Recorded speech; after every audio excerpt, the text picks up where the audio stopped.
The Word of God is alive and powerful, sharper than any two-edged sword, piercing even to the dividing asunder of the soul and the spirit, and of the joints and the marrow, and is a critic of thoughts and intents of the heart. All Scripture is God-breathed and is profitable for doctrine, for reproof, for correction, for instruction in righteousness, that the man of God might be mature, thoroughly furnished unto all good works. Study to show thyself approved unto God, a workman that needeth not to be ashamed, rightly dividing the word of truth.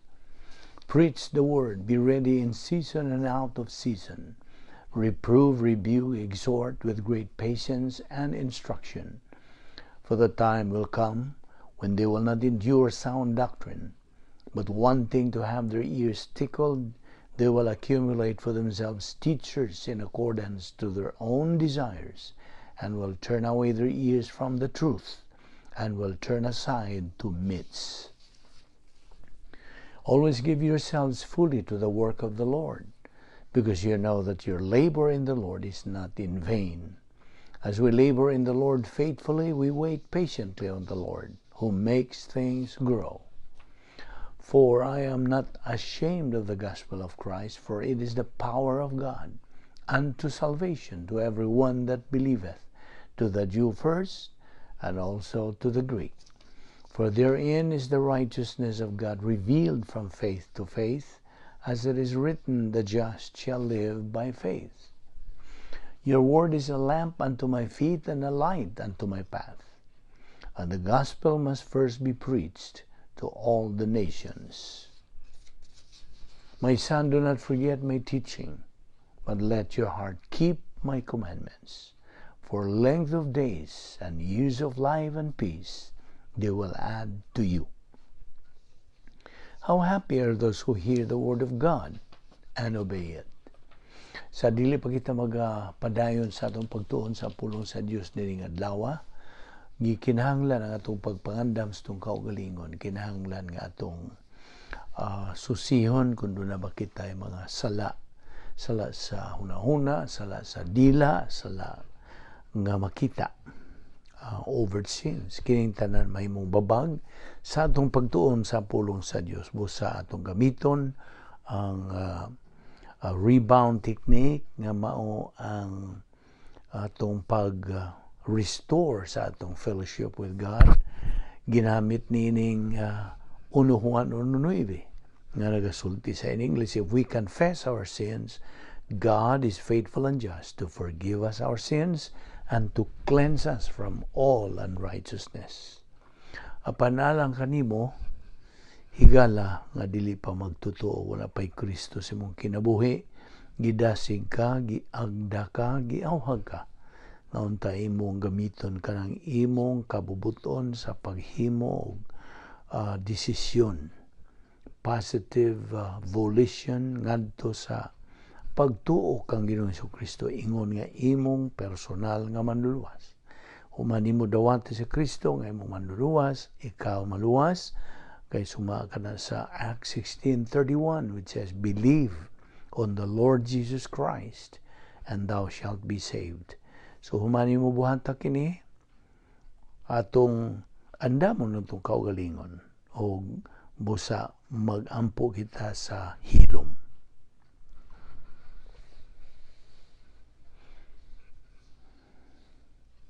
Let us pray. Heavenly Father, we thank you for the privilege of making use of this opportunity once again of assembling ourselves together in obedience to your word. We are living here in this country where the laws of the divine establishment sustain the freedom to worship, to assimilate your word, and again be given the opportunity of accelerating in our advance to maturity, realizing the most fantastic things that life has to offer both now and forever. So, may we be challenged to concentrate on these critical things, that our advance and glorification of Thee might be completed in the time allotted for us in this life. May God the Holy Spirit enlighten us, For we ask it in Christ's name. Amen. Mayong adlaw kaninyong tanan, mga higala, mga kaigsuunan, nga mga inunta mga suki ning atong pagtuon sa pulong sa Dios dinhi sa pinagi sa YouTube under the Vic Balbido Evangelistic Ministry. Og so aniya kita ning adlaw, we are alert with a clear mind. We are alive, we are still breathing. Kining tanan gumikan lamang sa kaluoy, gugma, kortesiya o grasya sa Dios. Dili kita takos niini. We don't deserve it, we do not earn it nor work for it. Grasya kining tanan. Okay, karon atong ipadayon ang atong paghisgot bahin sa pagtulunan, the doctrine of unsa apostasy. Okay? Or tingali atong murag nasibiyat kita dili na kini doctrine of apostasy kundi the doctrine of Christian suffering. Okay? So I'm sorry nga nasibiyatan niya do kay daghan man talagig pagahisgutan. So niya kita magadupot sa atong pagtulunan nga giuluhan og the doctrine of Christian suffering. Okay, unas tanan.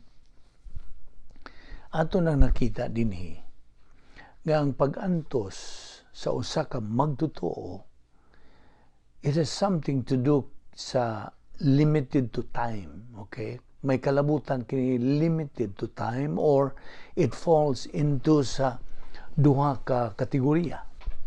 Ato naman ang gisgutan sa miagi, category 1 o category 2. Now, kining category 1 suffering, giingon kining any and all suffering that accrues to the believer nga naa sa pakikambitay in fellowship.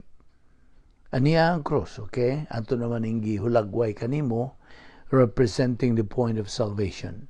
Hulagwaya lang. Just try to imagine ang porma sa krus nga naghulagway sa kaluwasan.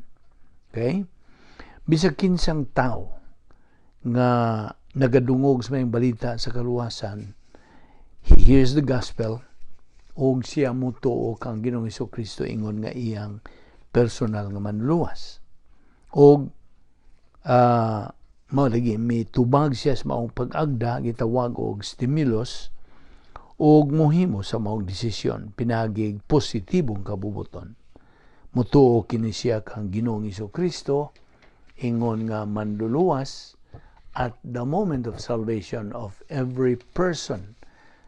Niining katuigan sa simbahan, mga kapituan, 70 plus things, ipasangil, imputed ngadto kaniya, og he is entered into union with our Lord Jesus Christ. Now, and there, he receives eternal life. Ug dili na kana muwa gikan kaniya. He cannot lose it. Ang pagkamatarong sa Dios is imputed to him as well. He is justified. He is positionally sanctified. He is elect, predestined. Nahimo na siyang sakop sa panimalay sa Dios through faith in Christ. Anaka na sa Galatians 3:26, you are the sons of God by faith in Christ Jesus. Mo kini ang eternal family relationship nga dili o dili na gayod matangtang. Unya, we have the operation bottom circle. It represents temporal fellowship with God, the feeling of the Holy Spirit, redeeming or purchasing time, God's spiritual rest. Now, dinhi, ang magtutuo, makabaton na siya og relax and a powerful mental attitude tungod sa pagka walay mental attitude sin diha kaniya. Nagalakaw siya diha sa kahayag, walking in the light, he's walking in truth sa kamaturan, He is walking by faith, binagi sa pagtuo. Dinhi, ang magtutuo nagaproduce og divine good. Ug busa, ana na siya divine viewpoint historical impact ngadto sa tanang sakop sa kaliwatan sa tao. That is why the believer dinhi ning tungora operates under sa gitawag ta og automatic double blessing. And that is minimum amount sa panalangin. Minimum lang na. Dinhi gitawag siya og usa ka spiritual believer. He is experientially binalaan or sanctified ug dinhi mo atubang siya category 1 suffering o pagantos suma sa kabubuton sa Dios. Now, sa ato nang nakita, there are two broad principles that covered all sufferings alang sa magtutuo. Ang usa niini mao nga ang tanang pag-antos nga atubangon sa magtutuo is limited to time. Ug ang ikaduha mao nga all sufferings, whether category 1 or category 2, is designed by God agi og panalangin. They are all designed by God for blessing. Okay? Bisan gani ang disciplinary suffering is designed for blessing. Category 1 suffering mao ni matang sa pag-antos sumala sa kabubuton sa Dios. Ang definition gyud ni mo kini: any and all suffering that accrues to the believer in fellowship. Binisaya, bisag unsa ug ang tanang pag-antos nga mudangas magtutuo kinsa anaay pakigabitay sa Dios. Nagalakip niini, it involves compassion suffering, nagalambigit kini sa pag-antos sa pagsulay, testing suffering. Nagalambigit pagyud kini sa pag-antos gumikan sa pagkadautan sa uban because of the evil of others. A major reason why nganong muantos man ang mga magtutuo. Whether it comes from unbelievers or sa pagkadautas mga magtutuo o kaha from Satan and his demons. Ang gitawag ta og compassion suffering nagalambigit kini sa pag-antos for the desire for the salvation of unbelievers. Ingon man alang sa edification and growth of believers. Karon, bahin sa testing suffering, kining maumatang sa pag-antos, by the way, comes as either directed by God o gitugot sa Dios nga mudangat ngadto sa kamagtutuo. Ang Dios motugot sa compassion suffering nga mudangat sa magtutuo. God also permits the evil of others. Apan usahay, He directs suffering to believers. Ug ato kini makita diha sa Genesis 12 ug Genesis 22 bahin sa kinabuhi ni Abraham, ingon man diha sa Ruth chapter 1 bahin sa kinabuhi ni Elimelech. Ang tanan nga category 1 suffering gituyo kini or it's designed for blessing. Sanglit ang sa pagsulbad sa category 1 suffering, a believer has to go deeper and deeper and deeper in the application and the assimilation of knowledge sa pulong sa Dios. Og cycle det pinagi sa critical pathway og sa paggamit niini ngadto sa kasinatian sa kinabuhi aron sa ingon nga paagi ang category 1 nga pag-antos dili kini makatukmod sa magtutuo ngadto sa pagkatangtang sa iyang pakigambitay sa Dios. Dili siya madali nga kawadag pagtuo o kahadlok na siya kahadlok o kabalaka o kasina o pagpangabubho o tingali sa pagkamapahitason, pagkamugiro na niya, pride or bitterness because something bad happens to him o sa hinigugma sa iyang kinabuhi. Ug sa higayon nga mahisukamod ang magtutuo sa pagpakasala, then he is out of fellowship and on to carnality. Nagkarnal siya.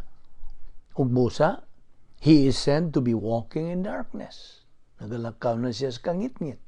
Ug kung bahin na iyang mga binuhatan, well, he is producing unsa? Human good or divine good? Human good. Ug busa, na nag-iya na kini siya karon og human viewpoint, historical impact ngadto sa uban. Ug mo'y hinungdan nga siya karon automatic siyang under double cursing. Double discipline is minimal. So, ubos na kini siya karon sa Dios nung pagpanton. He is under divine discipline. Discipline, okay? Whom the Lord loveth, He what? He chasteneth, and scourgeth every son whom He receives. No, kanang whom the Lord loveth, He chasteneth, ang buod yung ipasabot niya na mao nga initial discipline ka na siya. Una-una ba?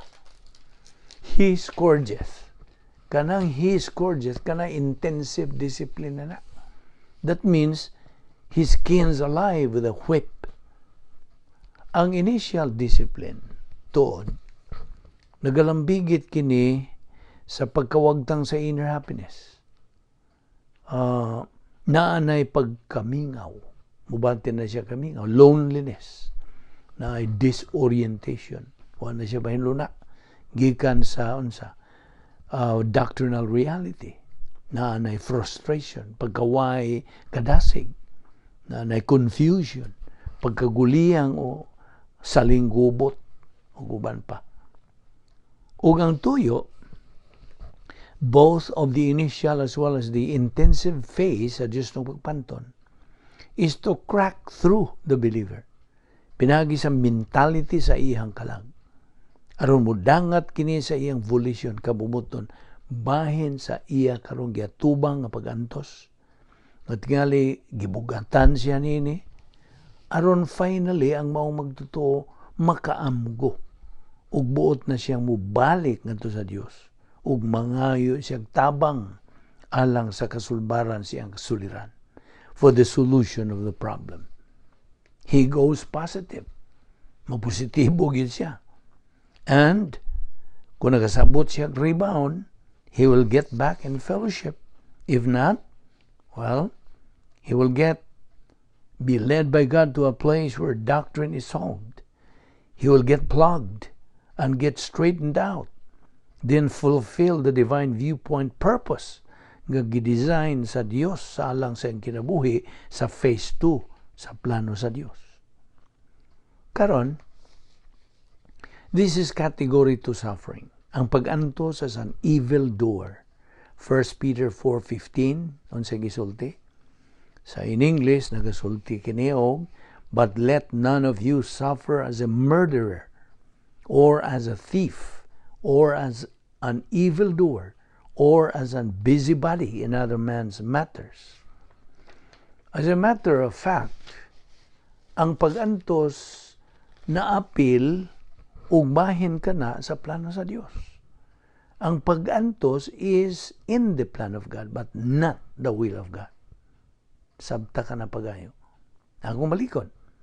Ang pag-antos na apil ug bahin ka na sa plano sa Dios, ang pag-antos is in the plan of God but not the will of God.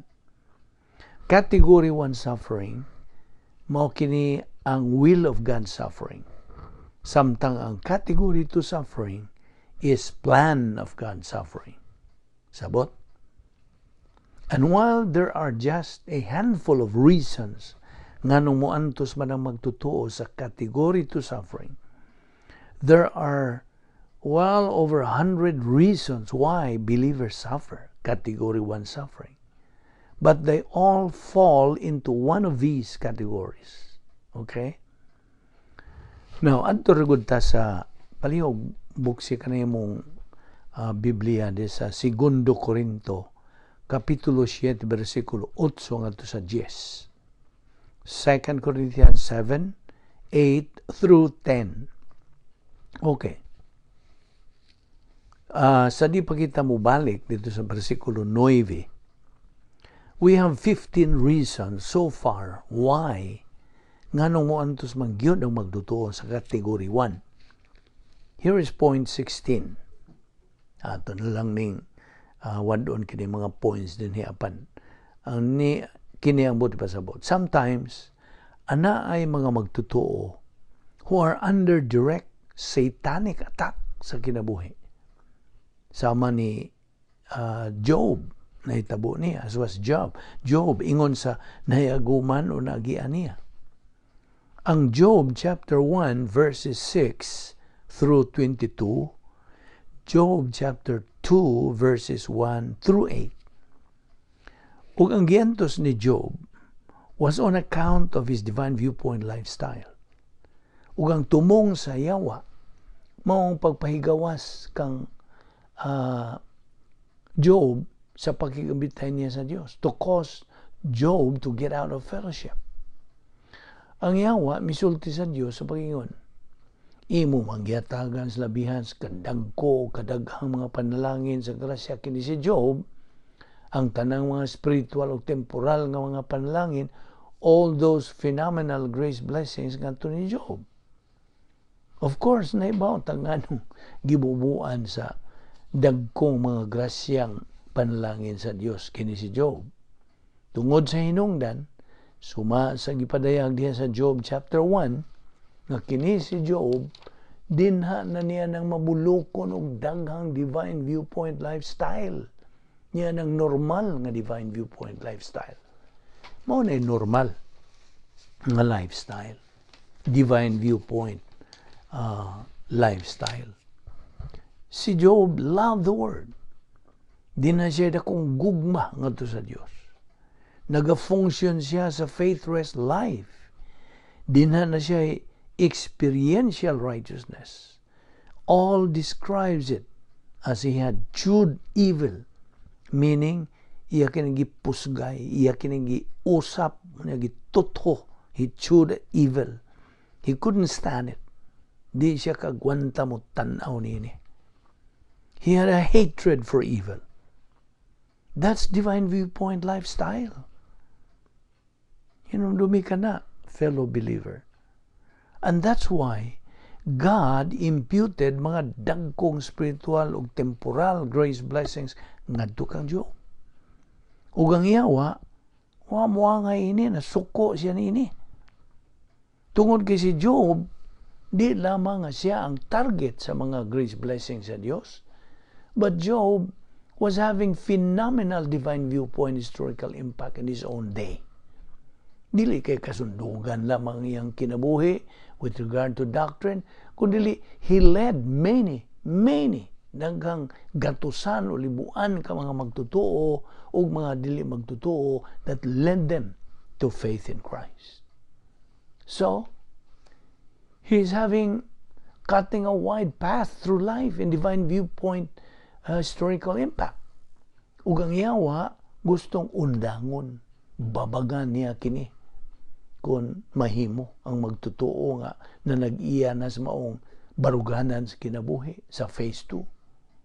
So, ang yawa nakigaharong, nagbagutbot sa Dios bahin ni Job sa pag-ingon nga tungod kay imo magyatagan sa daghan og dagkong mga panalangin kini si Job, mao nga nagmatinud-anon, nagmakugihon ug mahigugmaon kini siya nimo. Busa ang Dios nagkanayon og, all right, bueno, go ahead, attack him. Nawabi nimo, kini si Satanas, dinhay ingnon ta theory. Di siya theory. You take away his blessings and he will turn on you. Tangtanga ang iyong mga panalangin o mubiya ka na siya nimo. Matud pa ni Satanas ngadto sa Dios. Natural, nahibaw ng daan ang Dios nga dili gyud mubiya si Job kaniya. Omnisciente gud siya. Misalig ang Dios ni Job with that kind of attack. Because Job's life, mao ang pulong sa Dios. It was Job's life. The Word of God was his life. His first sphere of spiritual happiness, dili matarog, unshaken. Busa, tuod man, giatake kini siya. And he didn't run around og ingog, the devil is after me, the devil is after me. Wa. Ang objective sa yawa, maong pagguba, pagdaot ni Job, og sa pagpagawas niya sa pakigambitay sa Dios, og sa pugong niya sa pagpadayon, sa pag-function with the faithless life. Ug mao nga, usa kahapon niya na, he murdered his 10 children and destroyed all of his wealth. O niya, mga pila ka adlaw human yadto, he took away all of his health, ang iyang panglawas. He had skin ulcers, gikan sa iyang ulo ngadto sa iyang lapalapa. Lugos na, o gani, di na gyud si Job makatindog. He couldn't stand, couldn't sit, di makalingkod, di na siya makalingkod, walk or lie down. Couldn't do anything without pain. Skin ulcers from head to toe. Boil, mga hubag. Iyang gikiskisan kini, he tried to cauterize them and skin them off. Ug mao nga, iya mismong asawa, miingon niya, why don't you curse God and die? What a wife. Di na asawa nga winner. Dili na winner, pildiro tong asawa. Now, ning tungora, Job is in great pain. The devil is trying to break him, and it didn't work. Wa mo salir. Usahay, ang usa ka magtotoo is under satanic attack in life. That's category 1 suffering that we're talking about. Job 1, 6-22, Job 2, 1 through 8.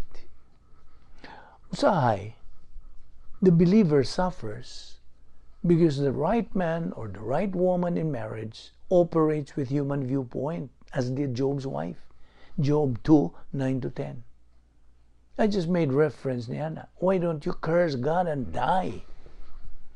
O kita na ibaw, nga kadto human viewpoint nga sinultihan tungod kay miingon kaniya si Job, og you're talking now like one of the mga kinuwanggol, nga nagkinuwanggol ka na, nga bayhana ka, nga musulti ingon niya na. What shall we receive imputed grace, blessing gikan sa kamot sa Dios, ug dili makadawat og category 1 suffering as well. After all, naibaw ang Dios sa iyang gibuhat. All relationships in life kanunay gyud ni silang nagasalig. They are dependent, whether it's the believer's relationship with God or tawhanong relasyon diha sa kaminyoon, diha sa panimalay, o sa patigayon, o sa edukasyon, o sa medical or social life, whatever they may be. Ang tanang matang sa relasyon, nagalambigit og duha o labaw ka mga party, ug busa nagasalig kini sila sa malampusong spiritual life of both people. And therefore, all it takes is one to fail, and the relationship is breached, bungkag. Basta? Busa, kung ang tukmang lalaki, right man, or as in this case, ang tukmang babae, the right woman, operates with human viewpoint, their mate is going to suffer. Job 2, 9 and 10. Og diha sa Genesis 12, we see the same thing. Og kanto si Abraham, who misled Sarah. Tell them you're my sister, not my wife. Just tell them half the truth. Sultihi lang na sila katunga, tinuod. Ayaw sila sultihig ako kang asawa. Kaya kung imo ka ng buhaton, patyon ko nila. On the other hand, diha sa Genesis Kapitulo 3, it's the right woman who gets the ball rolling in the wrong direction. She was deceived. Nalingla ang babae. Umikaon siya bunga sa kahoy sa pag-ila sa maayog dautan. Iyang gipaambit ang tunga sa bunga ngadto ni Adan and influence himself. Ila untang Ginoo nagmaayo. kung mukaon ba sila niya itong bunga o dili, apan they both made a bad decision. So it can work either way. And as a matter of fact, one of the great marriage passages sa Efeso 5 o 1 Pedro 3, it shows, nagpakita diha, that each, both the right man and right woman, have a divine viewpoint responsibility. Katungdanan nga divine viewpoint ngadto sa Dios. Aron sa ingon niya na makahimo sila pag-function sa faith-rest life.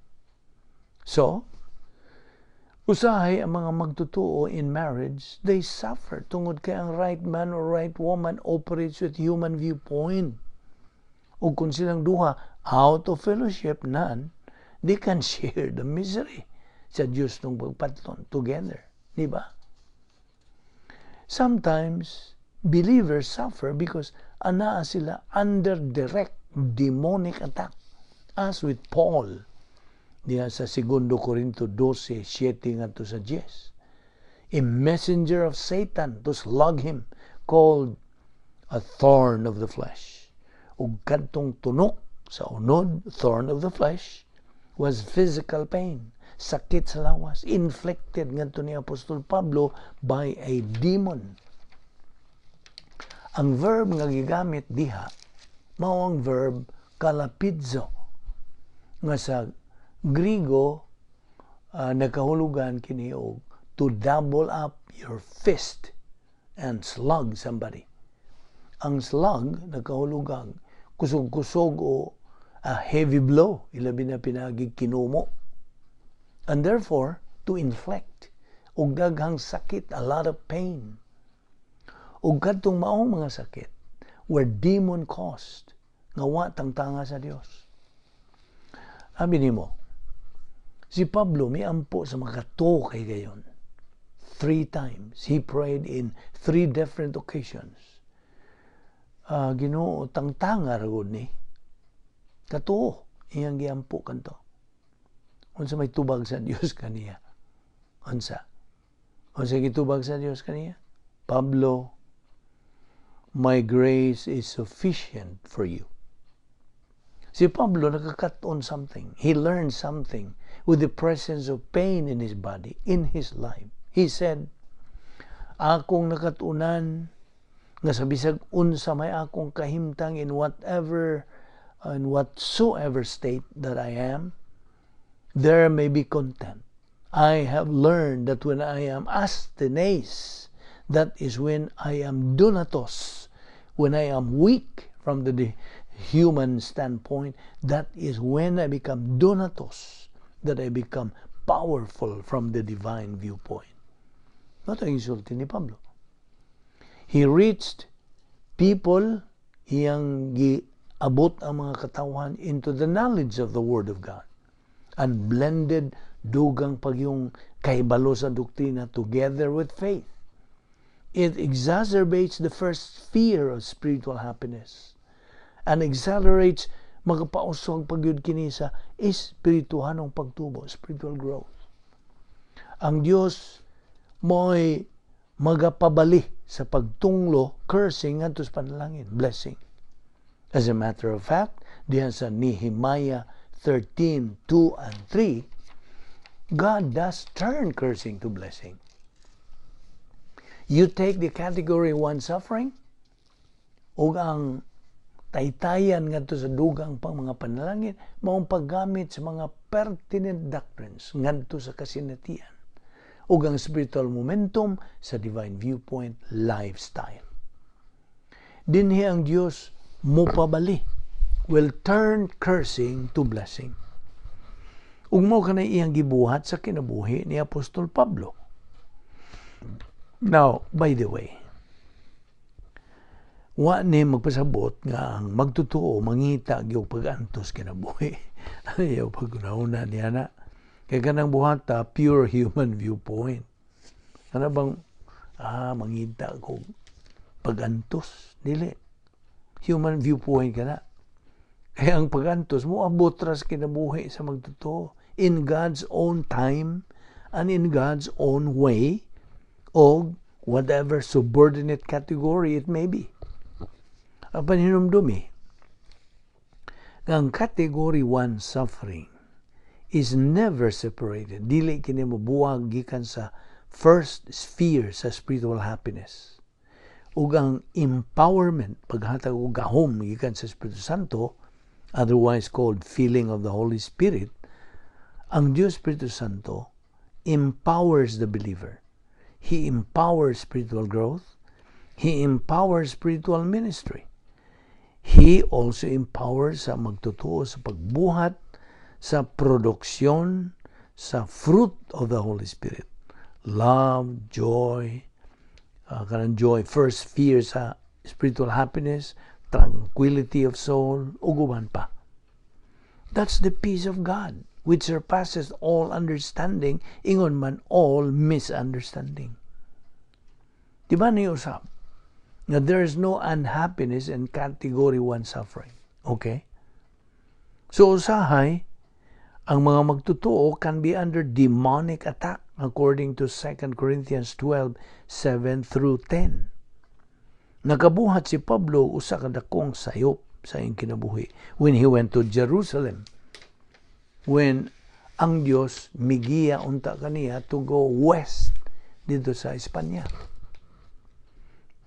Niadto maninuon siya sa east sa Jerusalem. And he wound up dito sa sayop, wrong place for all the right reason. Kasagaran ko, kung ang usa ka magtutuo, mana sa sayop nga dapit, wrong geographical will, therefore they have all the wrong reason.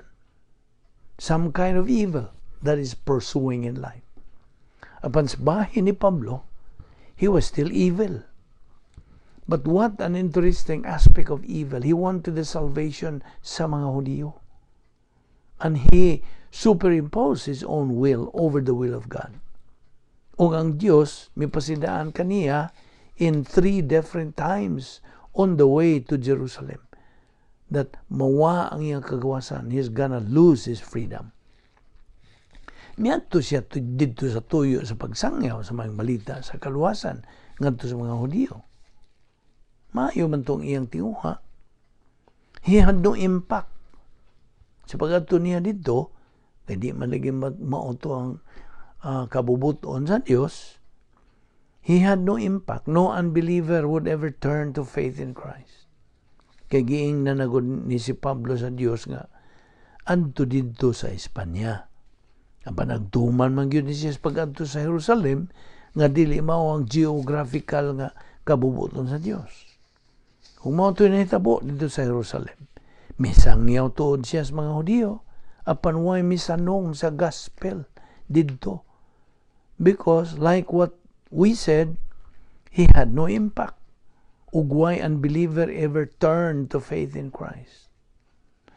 Sabi nimo, ang Dios dili makahimos pagiyas magtutuo contrary to His word. He never has and He never will. God is never inconsistent. He is completely consistent. And He is always right.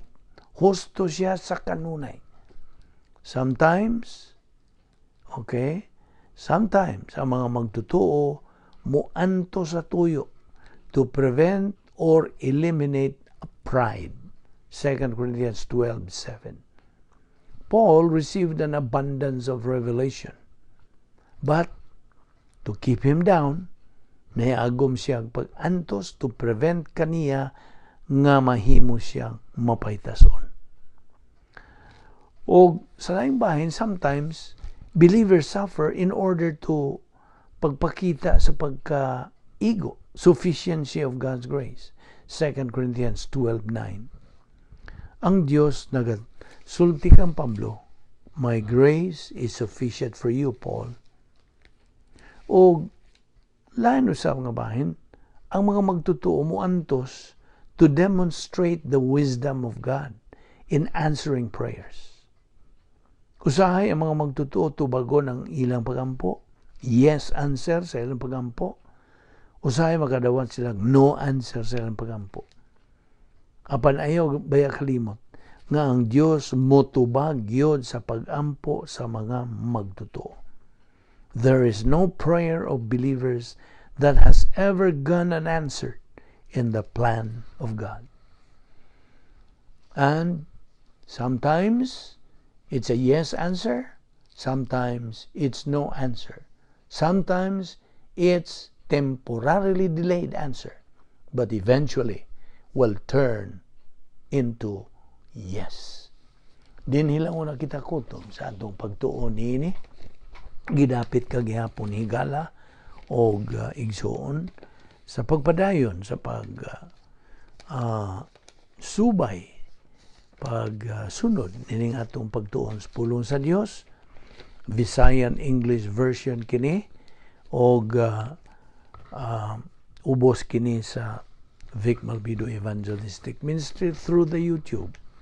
Kini grasya nga pagsangkap sa Dios alang kanato nga atong sarang magamit sa atong adlaw-adlaw panginabuhi ingon nga mga anak sa Dios. Magampo ta. The scripture declares God in this manner loved the world that he gave his only born Son, that anyone believing in him may not perish but have everlasting life. For God sent not his Son into the world to condemn the world, but that the world through him might be saved. He that believeth on him is not condemned, but he that believeth not is condemned already, because he hath not believed in the name of the only begotten Son of God. Jesus Christ went to the cross. He died for the sins of the human race. He removed the barrier between man and God so that man can step across into eternal life by trusting in Christ as Savior. And therefore, as you sit there sa imong nimutangan niining adlaw with your eyes closed to assure your privacy, ana kay kapilian right now of making the greatest decision of life, the decision that brings you everlasting life, deliverance from the wrath of God to come, the lake of fire, becoming a member of the royal family of God, having righteousness imputed to you permanently, and that is the decision to trust in Christ as your Savior, to believe that he died on the cross for your sins. That's the only thing that you have to do to get eternal life. And that's the only thing that you can do to get eternal life. You cannot do anything else. In response to the question, sirs, what must I do to be saved? The answer came back, believe on the Lord Jesus Christ, and thou shalt be saved. The way to eternal life is faith in Christ. Therefore, believe on the Lord Jesus Christ, and you will be saved. Magampo ta. Father, we are indeed grateful for the privilege of studying your word so briefly today. We ask that you will open our hearts to these things, increase our perception or comprehension of them, for we ask it in Christ's name. Amen.